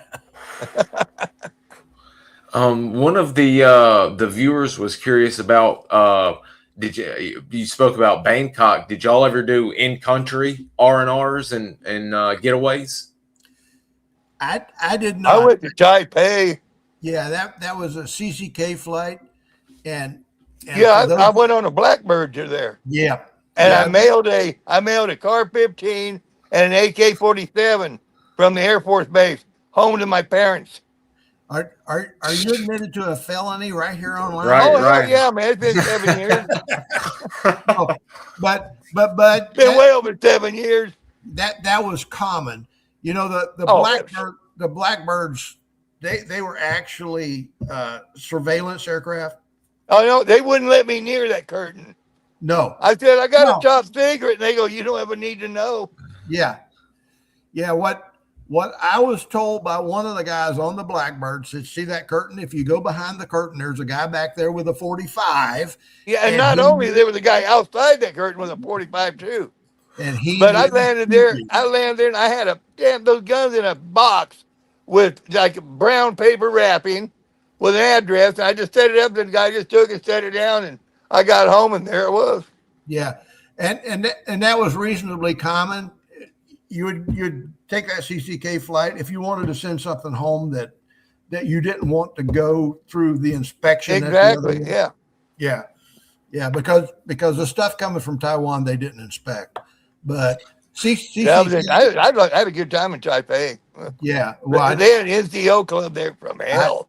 I did not, but I'll talk about that in a second. But CCK was the airport designator for Taiwan. Okay. And a lot of guys didn't know what CCK was, but that was, it's just like, Portland is PDX. Yeah. You know? Yeah. I had a couple of suits made there. Yeah. I don't know why. Here is my story about my CCK flight. Okay. So the day before I'm going to go on my CCK flight, I went down to the dispensary and I said, I'm pretty sure I have malaria, And the medics go, no, there's a 24-hour virus going around. Said, go ahead and take the flight and you'll be okay. Well, the way malaria works is some days you feel okay and some days you don't, So the rules for going on the CCK flight was you can't be arrested and you can't go to the hospital because both places keep records. Ooh. Yeah, exactly. Okay. And we weren't there. No, we weren't anywhere. Yeah. So I go there and I am one sick Jose, buddy. I mean, I am sick. So I laid in my room the entire time, I ate like 3 grapes in a week. I was sick. So anyway, we get back on the plane and we fly back to Saigon. And so went to House 10. And know the place. Yeah. And so anyway, there was a master sergeant that was the NCOIC there at House 10 at the time. And he took me down to the 3rd Field Hospital. And so I go in there and, and I'm pretty sure I got malaria, and said, where's your medical records? And I said, well, they're in Bamituit, and he said, well, when you get back to Bamituit, check in the hospital there. Well, first of all, dude, there is no hospital in Bamituit. Yeah, exactly. Could you give me directions to that hospital? And I am dying, and we're going back and forth like that. Finally, that master sergeant told the gentleman about popping his head off and using his throat for a latrine, Yeah. There was some shit happen around there. And you're a clerk in a hospital. You listen. Oh yeah. Yeah. Snap to real quick. Yeah. He handed me a thermometer and he said, go sit in that chair, and stick this under your tongue. So he came over and he looked at it. Now, here's bedside manner for you. Oh, my God. Oh, yeah, that's really nice to hear. Yeah. 105.8. Dude. He says to me, can you should have been an ice mattress by then. I know. And he says, can you walk up those stairs? And I said, I can't get out of this chair. So they had to carry me up the stairs. Now, this was in July of 69. Okay. So I'm up there in the ward. They got a TV in the ward. On July 20th, 1969 was the day they walked on the moon. Okay. The ward is I left. When did I leave? I lived, I think, August 28th or something like that. Of 69. Yeah. So I'm laying there thinking, who cares? I'm dying. Yeah. But I didn't get malaria, but I can see where you could just say that, man. Yeah. I've seen some people in the hospital there in the train that were, they were like that close to dead. Yeah, well, there was 3 different types of malaria you could get. I had Plasmodium falciparum, which is the worst kind. It kills about 8 million people worldwide each year, so mostly kids though, and old sick people. And that was just in Panama. Yeah. But so I get back and my team is Rod A, Mountain Yards. And I tell them, why is in the hospital the Americans walked on the moon, And their response was, of course, Americans can do anything. Oh. And that's why I love those people. God. That is all. God, I love that. Yeah. I love the hell out of my team. Absolutely. I was out there, Billy. I went out there one time. Somehow, I think somebody had sent him like a couple of cases of bright white bras, because every woman in that village had one on, and they were brand new and bright. I mean, they were like fluorescent white, and I was laughing my ass off. I'm thinking, where in the hell did you get those at? One of the viewers was curious because, we brought it up in one of the old SOGcast or podcast. That's Tilt Show. My bad. About the minigun on the power wagon. I emptied some rounds out of that thing. There's Yeah. Bechtold there, isn't it? Yeah, The Baron. it's Bob. Yeah. Yeah. Well, you know, I was driving that truck down the road. I didn't know where it was. But the minigun, you know, never took it out of camp. You know, you had to take it off before you left, just in case, you know, well, somebody stole it. yeah, that rule wasn't always followed, by the way. No, Yeah, no. I've heard a I few took of those. it out looking for a local recon team one time, Uh-huh. and all we brought back was a bunch of bananas. Uh-huh. We never found a recon team, but we got bananas. Yeah, well, In fact, I shot it out of a tree. yeah. That mini, by the way, the way we got the minigun was the Air Force reported it destroyed. Okay. That's what I heard. Yeah, that's exactly what I heard. Yeah. Well, took the minigun to town one time, and on the way back, now Dale can tell you this, the MPs hated us. Oh, God. You know, we were 7 miles out of town and different jurisdiction, different rules, you know, and our guys stole a lot of Jeeps, you know. Oh, yeah, that's how I got to that kid. Yeah. Mountain. I had the Sergeant Major's Jeep. Me and Gerhard stole that sucker. So anyway, headed back to Camp Torres, right? And here come the MPs with their lights and sirens. And they're chasing you with a And minigun. somebody pulled that canvas off of that minigun and fired a burst over their head, and that Jeep was hopping, you know. Oh, Had to stop. Boy, I can only imagine. Did they immediately get in touch with the base to ream y'all out, or did anybody find out about that? What Nobody would gave a happen is usually, like when a Jeep was appropriated, they would chase the people all the way to the front gate. There's a big sign out there that says, you know, the only way you can come in this camp is be assigned here or be escorted by somebody that is. Okay. You remember me and Gerhard getting that 2.5 ton truck and going to the ammo dump and filling it up with all kinds of explosives? Then we took it outside of camp and we were blowing shit up out there, just having, you know, a day. And then I think we had exactly 69 pounds left and some deck cord. And there was a big ass tree out there. I mean, a big tree with a bunch of holes under it where the animals have been digging in there. We stuffed all that shit in there, all of it, and wrapped the deck cord around it, put a delay on it about 30 seconds, ran over to that 2.5 ton truck and blew it up. And I mean, the damn Conestoga was tore, had a flat tire. Gerhard dove behind the back dualies, and I dove in the cab. And I mean, that truck went boom. And we drove it back to camp. It was all messed up.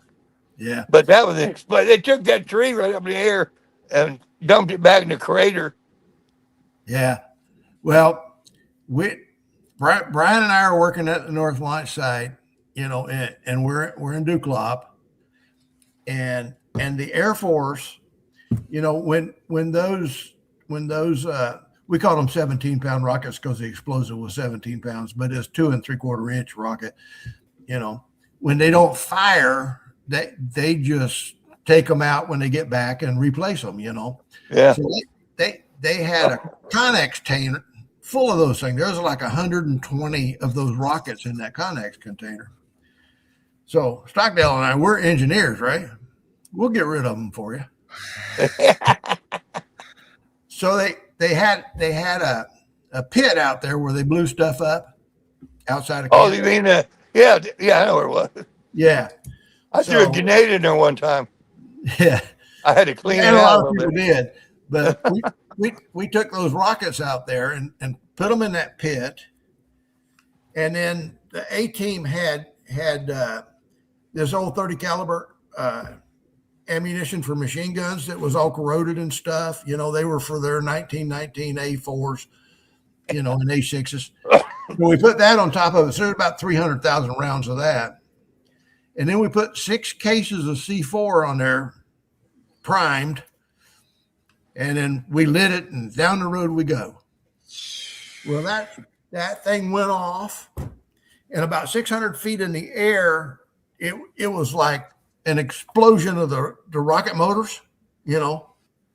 it looked like a nuke had gone off. The damn helicopter guys, they're cranking their helicopters up. They didn't even take the tie down straps off of the rotors. They just like, they're gone, you know. You remember that damn post we had in the ground out there in front of me and Ronnie's place? Had the chute on it. Yeah. And the guys that were digging that hole in that old hard ass red clay, and they got down about that far, and I said, Jesus Christ, let me handle that. So I stuffed some shit down in there, some explosives, and I used a Claymore detonator. You know, I went out to the end of it and laid down flat, but I had a sandbag over it, and then a 55-gallon drum of water, and boom, and it dug a hole, man, plenty deep for that pole, and never saw that 55-gallon drum again. I don't know where it went. But it blew up. And Betro was in his room. It's right there. Broke his shit out. And, you know, it was a hell of an explosion. Christ. God, I love that. That's hilarious. So how long were both of you guys at CCS total? You said, Mr. Jim, you said 19 months? Yeah. Oh, he lived there. Yeah, he had a condo there. Yeah, my DD 214 says 1 year, 7 months, and 3 days. Yeah, I think mine was a year and a month and a half or something like that. I stayed there because I knew if I came back and got assigned to another place, I'd be in Leavenworth by now. Oh, absolutely. I'd still be doing time. Yeah, absolutely. I wasn't going to another camp. I mean, you know, we were living free, doing what we wanted to do. Yeah, man. I mean, shoot. And it wasn't like we was even in the damn army. Nobody told us what to do. Would you? Yeah. Every one of us had an automatic weapon. Yeah. Christ. And It's like crazy. Animal House. Yeah. Oh, crazy. And an automatic weapon. That's great. People's not going to come up, get down here and pick up a cigarette butt. What? You know? Well, somebody had built a sandbag wall inside their room, put a Claymore mine on it, and had the going up and around, and the clickers hanging right next to his bed, and they decided they would inspect because of all the ammo and explosives and all that stuff we kept in the rooms. Yeah, And we weren't supposed to do that. I think I had 30 pounds of C4 in my wall locker. You might need it. You know. Dead cord, yeah. Dead cord caps right there, you know. Anyway. I knew if I got hit with a mortar, I wasn't going to be wounded. Yeah. But it was either the first or second room and it was a major that was down there doing the inspection. First or second room they went to, they opened the door and the guy just reaches out for the clicker. Yeah. That was the end of the inspection. Hell yeah. Boy, I remember going on operation one time, came back, and somebody had stolen my house girl. Yeah. They gave her like 3 or 4 C rations. Outbid me, man. Took her. I mean, that might have been Costello. And what was you said the other day? Buff was not a medic. I've seen him spoken about. He was an AIT medic. Okay. And then after recon, he went to work in the dispensary, and then he flew chase medic for the North Line site. Okay. Yeah. That's what I was curious about. I remember that. Remember the King Cobra that slithered into the medic office? Uh-huh. I was over there and I was getting some morphine for the field, Right. of course. And when that thing crawled in there, that thing had been living. It had been living in the bunker out back. You know where they threw the Vietnamese doing a alert or something. You know, a mortar attack, whatever they called it. Holy crap! God.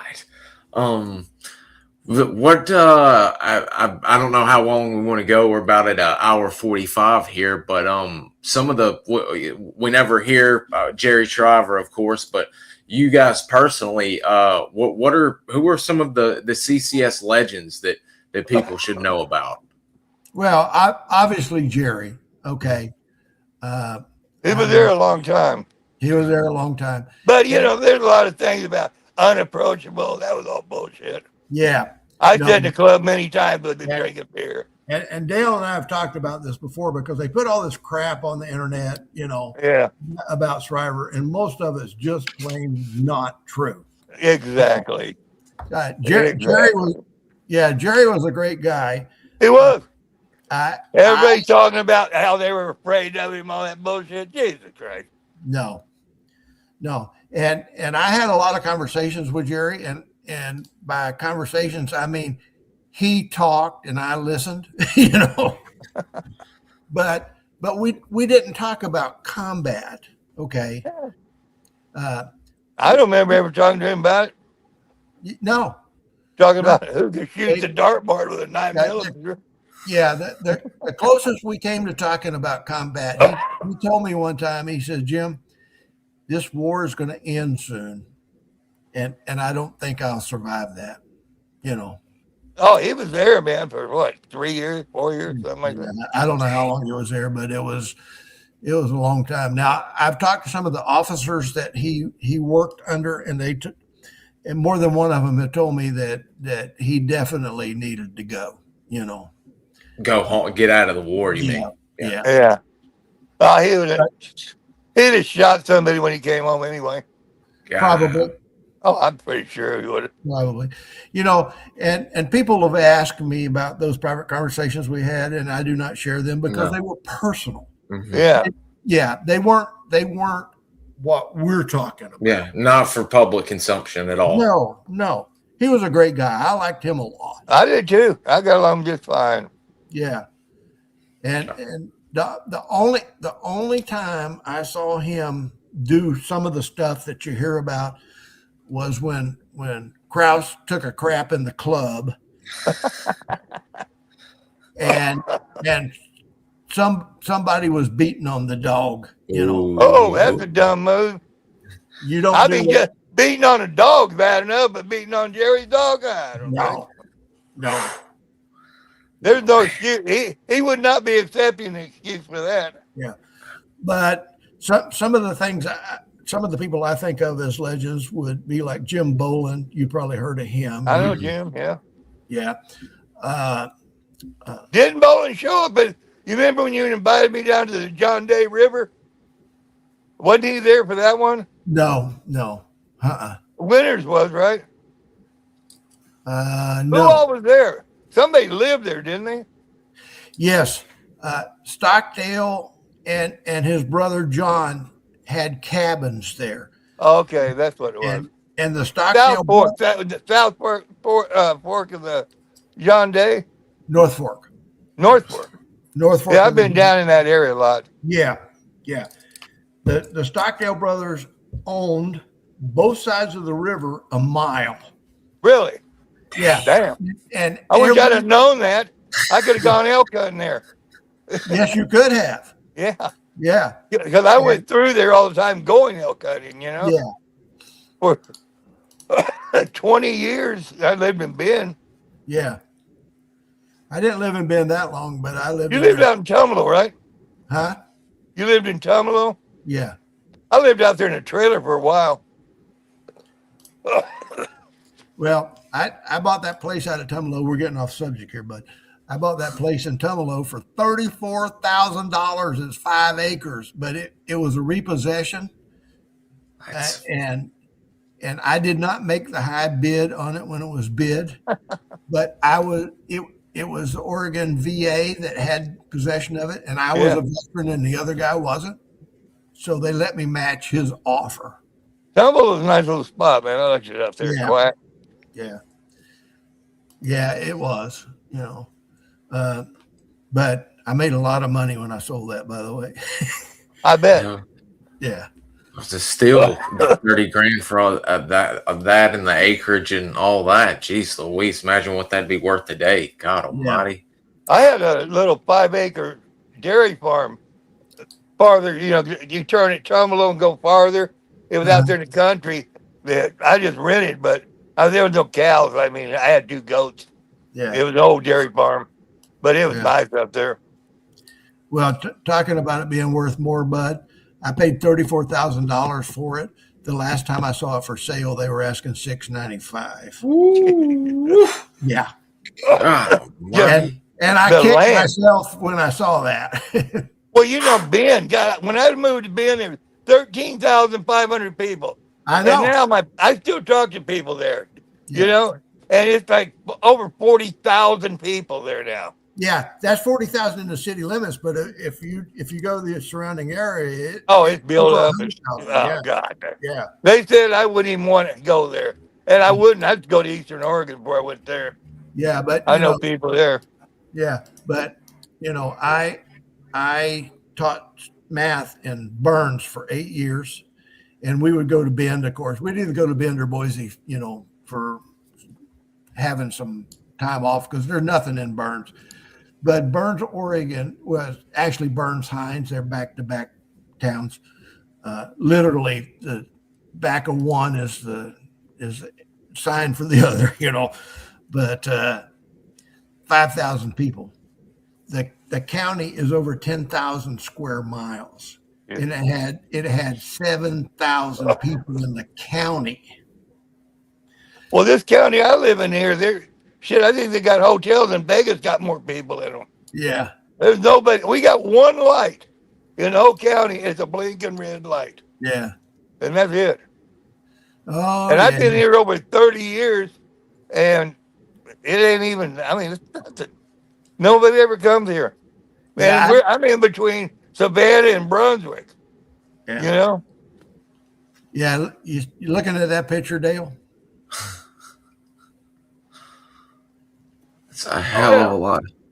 Yeah, a little bit of ordinance there. I don't even remember why we did that. Boy, that table blew up. Yeah. I got right in behind me here where I'm sitting. I got 110 pounds of exploding targets. Yeah, Jesus Christ. 110 pounds. Me and a buddy of mine was thinking about mixing it all together and igniting it with my 50. But we're going to get it way out there. Yeah. Blow us a hole in the ground out here in the marsh. Was this you and Gus and Alex at one of the launch sites, or was this Yes. at Bami-Toohey? This was the North Launch site, but that is actually in Camp Torres.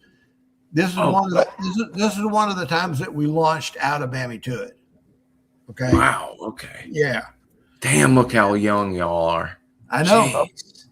Jeez. And the sad thing about this mission is Mark Brown, who is not in the photo, it was his first mission, and he was KIA. Now Gus was shot several times in the head on the same mission, but they were all flesh wounds, Damn. Yeah. And this was Alex's first time as 1-0. Oh.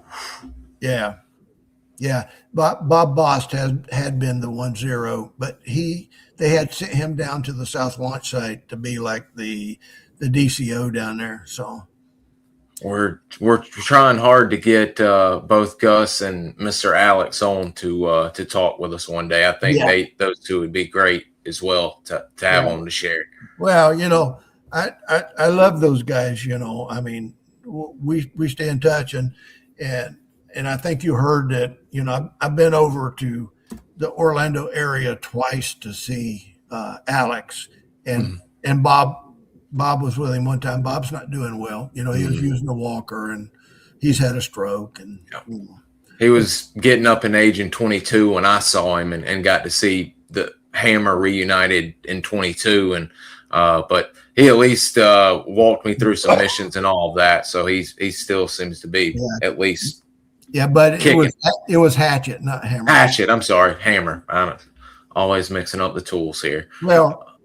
If you talk about CCS, you're probably going to talk about Hammer sometime. Yeah, Yeah, exactly. And Pig and oh God, Auger pops up with bowling, and I just thought of well, you're talking about Bob Llewellyn, Don Pope, trying to Who think of else? some of the others that were there when us young guys got there. Cecil Carl, mate, was he there at this time? Sonny Franks was there. Yeah. I don't know whether Cecil was there or not. I think he was, but not exactly sure. Do you remember the guy? He lived like, I don't know, it'd be north of or south of where the bar was, and he was assigned to special forces. He didn't go to training, and he got that Dear John from his girlfriend, and come running out with that white phosphorus grenade and threw it. You remember that night? I do I not. was coming out of the shower with a towel around me, and I just jumped over the sandbags that were up against the building, and the thing didn't go off like it should have, but it went off.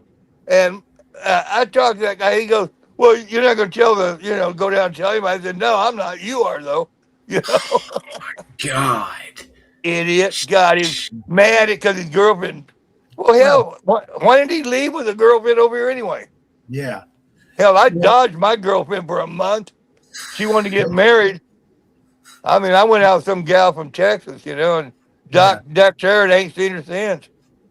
Were you there when John Cementa was there? Who?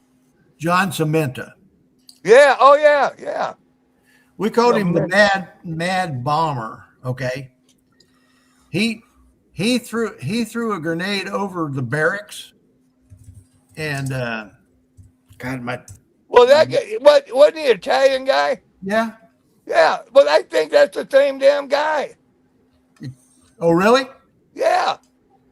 I know it is. Now I heard his last name. Well, he throws that grenade over the building. Okay. And I don't remember what kind of grenade it was, but anyway. It was a white phosphorus. Yeah. That's what it was. Okay. So Sandy Sandell, Harlan Sandell, great guy. Oh, yeah. Yeah. He opens his door. Yeah, he hung out there at the bar a lot. Yeah. He opens the door and that thing lands in front of him. He closes the door and it goes off. We call Cementa the Mad Bomber. By the way, he didn't last very long as a civilian. I think after that little incident. Yeah. Yeah, he was. That guy. Okay. John Cementa. Okay. Was going to believe go to that. school. Yeah, don't know. I think that's the parent. After me and Gerhardt got back, when I got back, Gerhardt showed up. So we had to start out with an apartment in Riverside, right? So we come home one time, and there was somebody trying to steal this same equipment, stereo equipment I had over there. And we chased that son of a bitch down an alley. I ain't kidding. In Riverside, California, with 9mm. And we're just boom, boom, boom, reloading, chasing it. And then we stopped going, what in the hell are we doing? And we got the hell out of there for a week. We kept watching the news and reading the newspaper to see if anybody was killed in that alley. Nobody was, so apparently we missed. God dang. That crazy stuff. Yeah, well. Yeah, me and Gerhardt didn't belong together. I mean, What was it like when y'all started winding down and finally realizing I'm surviving this thing? And did y'all have plans to, when you left Vietnam, to stay in, or were y'all immediately getting out once you? Well, I got out. You said winding down, and he told you the story about having 18 days. Yeah, he's winding down. No, not with him at least. Yeah, I didn't want to stay in that damn. I didn't want to be a target. I went out of there. I was going to extend again for another 6 months, but then they were shipping all our guys up north, and I didn't want to start over, so I didn't extend. Well, after a few months, I started thinking, man, I should have stayed in, just for a while anyway, till at least the war was over. Yeah, Stockdale and I actually joined the reserves together. Yeah, and we were in 12th group. 12th group, okay. Yeah, and we did it just so we could jump out of airplanes and not pay for it. Oh yeah, get that $55 a month. Yeah. I've oh hell, I forgot. That Yeah. wasn't important. I have that a lot, Dale. Yeah, like walk into a room and stand there for a while, going, "Fuck." CRS, a bout of CRS is taking hold. I have it all along too, so y'all don't even worry. That's just a common thing. Yeah, guys. Larry White and Ken Carpenter were a little bit ahead of Mr. Jim and Mr. Dale's time. He was with Jerry, and they were with Jerry in 67, 68, a little bit before Mr. Jim and Dale showed up at Bambi Toohey. But they are legends as well. Y'all are correct. Yes, absolutely. And I was trying to think of a few other big names as we're starting to wind down here that should stick out for guys. CCS men. And we don't know all that much about the hatchet forces. I really would like to talk to Carl Frank. I don't think we did. Yeah, Carl Franquette would be your guy. I'm really wanting to get a hold of him to tell us a little bit about, because it's even got a different name compared to the hatchet forces up north and central, exploitation. I would really like to learn a little bit about that, because I've got some great photos and it looked like they were up to some heavy duty stuff as well. Yeah. Now, and a quick aside about Carl. Oh yeah, please. So I went on a resupply mission to Duco, where we had a lovely place. Yeah, and I was working for the North Launch Site, but this major came around, and he was looking for guys with combat experience, because the people that he was taking up there really didn't have any combat experience, and the recon guys, I mean, we were in it all the time, so. But anyway, I wasn't doing anything at the launch site right at that time, so I said, yeah, I'll go with you. So we go up to Duco, we unload. It's starting to get late, so the major says we're going to spend the night, and all these young guys. I mean, I'm as far as I know, I'm the only guy on the mission that's actually been in a firefight, Damn. So all these young guys convinced him that we should go back, even though it'll be dark, and we got ambushed on the way back, So Carl and his boys are in 20th SOS Slicks overhead, and the local political power won't let them land to help us. Oh my God! So Carl and I were there at the same time, But hey, you remember that one club down Bambi Toohey that most people went to? It had a sign on the outside of the door. It said "No firearms allowed." Well, that was me and Ronnie. We were tore up out there in Naku's village on rice wine, napalm, or whatever. And we had the Jeep and we stopped it. It was non-pay, buddy. Napalm's that stuff that burns. Yeah. Yeah, he's frozen again. In front of the door. And went on in. Oh, we're losing him a little bit here. Yeah. Yeah, that non-pay, although I'm sure that non-pay tasted like napalm, to be fair. I'll tell you what, it'd mess you up. That's for sure. The stories I've heard from y'all, I've heard of guys falling out the back of the house trying to use the bathroom. So it sounds like it was hell on wheels. Yeah. I didn't want to hold y'all all day. We're about to hit 2 hours. Oh, we just lost him. And I knew, I could tell his signal's getting weaker and weaker, and I didn't want to lose him before we lost it like this. Is there anything we didn't, we could talk all day, but is there anything you'd like to share before we close out for the 2 hour mark? Because again, I don't want to hold y'all for 3 hours. Bud, I think that all those things that I sent you, we didn't cover most of them, but maybe we can do it again sometime when you. We'll keep the list. Yeah, I was about to say we'll talk offline here in a bit. Dale's popping on. Hang on, and we'll close out. Hey, we are getting ready to shut down here for the day. Okay, I just finally got back on. You guys just disappeared. Yeah, had y'all for 2 hours. But is there anything you'd like to share or say before we close out for the afternoon? Nah, hell. And by all, I will preface. I always miss it. I miss y'all. I miss you for sure. You're always welcome to come back on and talk with us and share, because hell, everybody's I'm in. Are you in? Yeah. All right. Hell yeah. That's been fun, man. We ain't talking a long time. Yeah. It's funny how you remember stuff. That No, flew yeah, by. one thing will Oh, lead I to know what another. something went wrong with me. My TV up there says something went wrong. Yeah. The internet. It was the internet. Yeah. Clicking Hey, off. And I want to throw one thing in that's has nothing to do with this, but it's sort of connected. Mm. We were talking about Sandy Sandell a minute ago. Yes, sir. He had 2 daughters. Both of them are doctors. Damn. You know, yeah, I mean, He did a good job. Teddy was always a good guy, man. Of course, everybody, we had no conflicts there.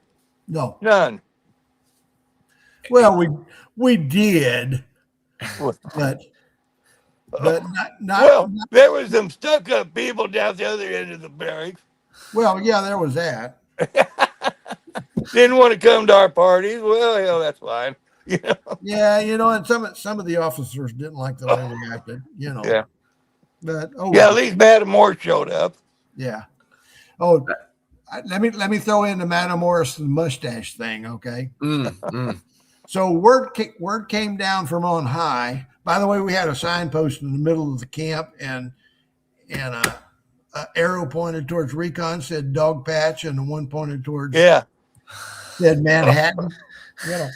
But word came down, and I don't even know which guy, but I think it was DCO Touchstone, Lieutenant Colonel Touchstone, came down that the men had to shave their mustaches.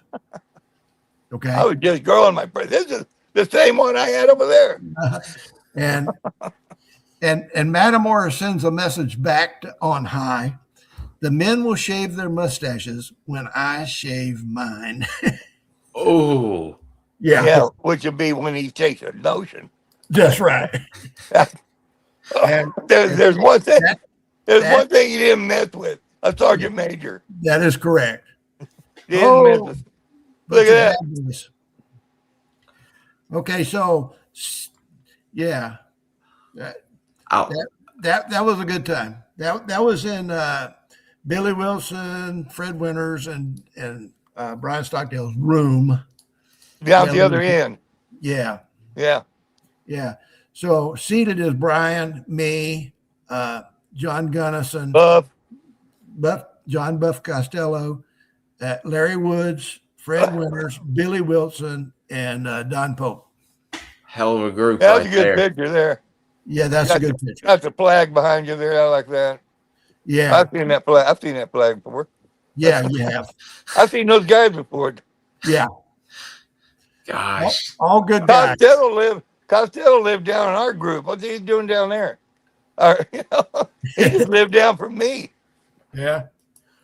God, we're and everybody's saying if I don't have y'all back on together, they're gonna be extremely pissed with me. So if y'all are gonna be open, hell yeah! Like I said, I've been retired for 30 years. I need to do something. Well, hell, I'm starting to feel a little guilty. Well, we'll set something here up in the next time y'all get some free time. I know Mr. Jim's got some stuff going on. Oh, this has been a blast, man. Just talking to you. I mean, after all this time, I'm sure we could think of some more shit. Oh, absolutely. We've got me and Mr. Jim put a list of stuff together. We've got to talk about. We'll better formulate it next time. We went ad hoc here. Yes. Yeah, get hold of my people, and I'll get. Absolutely. I'll keep in touch, and we'll get everything set up. But All right, it cool. was wonderful, and we all can't Oh, thank it's y'all fun. I enough. enjoyed the hell out of it. We enjoyed y'all. Y'all take it easy, yeah? Yes, sir. You too. Jim, I'll be in touch, and Mr. Dale, I'll be in touch. All righty. Y'all have a good